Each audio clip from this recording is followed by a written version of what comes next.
Thursday afternoon's consultation on marriage acts and issues related to children was centered on whether the legal age for all four marriage acts should be raised to 18.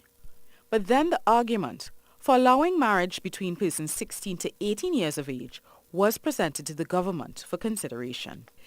The point that came away from the pause was the very responsible voices who stepped forward to say, hold on guys, let's have a look at this judicial exception, this consent position.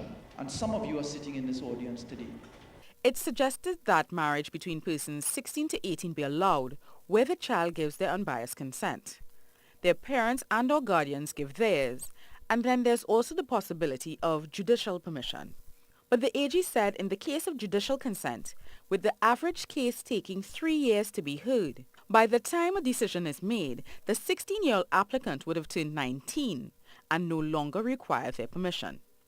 This was acknowledged and treated by some of the associations and groups taking part in the consultation. There's a total difference between sexual experimentation, which is what the Romeo Clause really addresses, and two people saying they want to get married and cohabitate and supposedly go ahead and have children. When we looked at the data, we're suggesting that given the number of marriages that have occurred within that age group of 16 to 18 over the period of, let's say, the last 10 years, it doesn't suggest that it would overwhelm the system.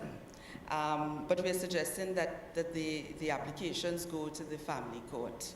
One contributor to the discussion asked if we'd suitably considered whether 16-year-olds were mature enough to make the decision to get married.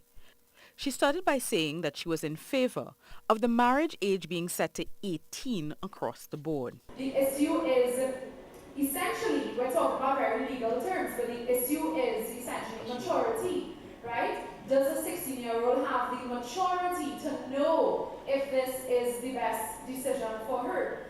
There are essentially four marriage acts in Trinidad and Tobago: Hindu, Muslim, Orisha, and civil.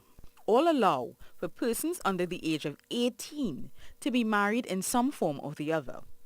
Thursday's consultation was meant to help the government amend the acts in a way that would meet global standards while honoring local customs and traditions. A summary of the discussions from the consultation on the Marriage Act should be made available next week. Soini Gray, CNews.